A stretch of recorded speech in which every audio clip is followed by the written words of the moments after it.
السلام علیکم ورحمۃ اللہ وبرکاتہ۔ امید ہے آپ سب خیر و عافیت سے ہوں گے۔ آج کی موضوع ہے محمد صلی اللہ علیہ وسلم کو قتل کی سازش۔ بسم اللہ الرحمن الرحیم۔ ابو جہل نے رسول اللہ صلی اللہ علیہ وسلم کے خلاف ایک ایسی حرکت کی جو حضرت حمزہ رضی اللہ تعالی عنہ کے اسلام لانے کا سبب بن گئی۔ تفصیل آگے آ رہی ہے۔ جہاں تک قریش کے دوسرے بدمعاشوں کا تعلق ہے تو ان کے دلوں میں بھی نبی صلی اللہ علیہ وسلم کے خاتمے کا خیال برابر پل رہا تھا۔ چنانچہ حضرت عبداللہ بن عمرو بن عاص رضی اللہ تعالیٰ عنہ سے ابن اسحاق نے ان کا یہ بیان نقل کیا ہے کہ ایک بار مشرکین حطیم میں جمع تھے، میں بھی موجود تھا۔ مشرکین نے رسول اللہ صلی اللہ علیہ وسلم کا ذکر چھیڑا اور کہنے لگے، اس شخص کے معاملے میں ہم نے جیسا صبر کیا ہے اس کی مثال نہیں۔ در حقیقت ہم نے اس کے معاملے میں بہت ہی بڑی بات پر صبر کیا ہے۔ گفتگو چل ہی رہی تھی کہ رسول اللہ صلی اللہ علیہ وسلم نمودار ہو گئے۔ آپ صلی اللہ علیہ وسلم نے تشریف لا کر پہلے حجر اسود کو چوما، پھر طواف کرتے ہوئے مشرکین کے پاس سے گزرے۔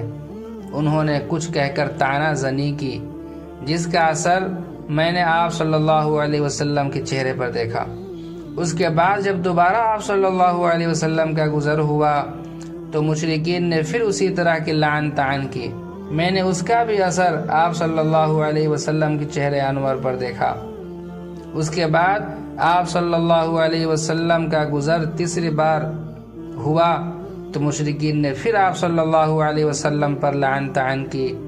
اب کی بار آپ صلی اللہ علیہ وسلم ٹھہر گئے اور فرمایا، قریش کے لوگوں سن رہے ہو، اس ذات کی قسم جس کے ہاتھ میں میری جان ہے، میں تمہارے پاس تمہارے قتل و ذبح کا حکم لے کر آیا ہوں۔ آپ صلی اللہ علیہ وسلم کے اس ارشاد نے لوگوں کو پکڑ لیا۔ ان پر ایسا سکتہ طاری ہوا کہ گویا ہر آدمی کے سر پر چڑیا ہے، یہاں تک کہ جو آپ صلی اللہ علیہ وسلم پر سب سے زیادہ سخت تھا، وہ بھی بہتر سے بہتر لفظ جو پا سکتا تھا، اس کے ذریعے آپ صلی اللہ علیہ وسلم سے طلبگار رحمت ہوتے ہوئے کہنے لگا کہ ابو القاسم واپس جائیے، خدا کی قسم آپ صلی اللہ علیہ وسلم کبھی بھی نادان نہ تھے۔ دوسرے دن قریش پھر اسی طرح جمع ہو کر آپ صلی اللہ علیہ وسلم کا ذکر کر رہے تھے کہ آپ صلی اللہ علیہ وسلم نمودار ہوئے۔ دیکھتے ہی سب ایک جہاں ہو کر ایک آدمی کی طرح آپ صلی اللہ علیہ وسلم پر پل پڑے اور آپ صلی اللہ علیہ وسلم کو گھیر لیا۔ پھر میں نے ایک آدمی کو دیکھا کہ اس نے گلے کے پاس سے آپ صلی اللہ علیہ وسلم کی چادر پکڑ لی اور بل دینے لگا۔ ابو بکر رضی اللہ تعالیٰ عنہ آپ صلی اللہ علیہ وسلم کے بچاؤ میں لگ گئے۔ وہ روتے جاتے تھے اور کہتے جاتے تھے، اتقتلون رجلا ان یقول ربی اللہ، کیا تم لوگ ایک آدمی کو اس لیے قتل کر رہے ہو کہ وہ کہتا ہے میرا رب اللہ ہے؟ اس کے بعد وہ لوگ آپ صلی اللہ علیہ وسلم کو چھوڑ کر پلٹ گئے۔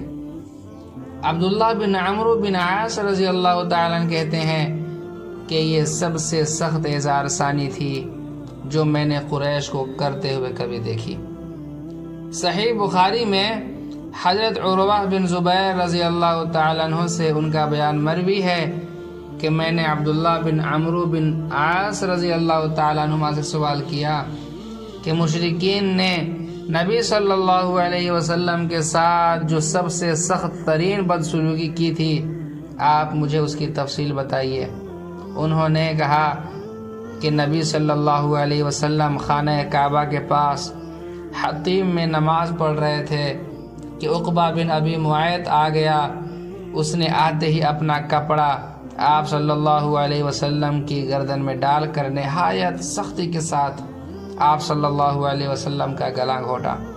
اتنے میں ابو بکر صدیق رضی اللہ تعالیٰ عنہ پہنچے اور انہوں نے اس کے دونوں کندھے پکڑ کر دھکا دیا اور اسے نبی صلی اللہ علیہ وسلم سے دور کرتے ہوئے فرمایا، اتقتلون رجلا ان یقول ربی اللہ، کیا تم لوگ ایک آدمی کو اس لیے قتل کرنا چاہتے ہو کہ وہ کہتا ہے میرا رب اللہ ہے؟ حضرت اسماء رضی اللہ تعالیٰ عنہ کی روایت میں مزید تفصیل ہے کہ حضرت ابوبکر صدیق رضی اللہ تعالیٰ عنہ کے پاس یہ چیخ پہنچی کہ اپنے ساتھی کو بچاؤ، وہ جھٹ ہمارے پاس سے نکلے، ان کے سر پر 4 چوٹیاں تھیں، وہ یہ کہتے ہوئے گئے اتقتلون رجلا ان یقول ربی اللہ، کیا تم لوگ ایک آدمی کو محض اس لیے قتل کرنا چاہتے ہو کہ وہ کہتا ہے میرا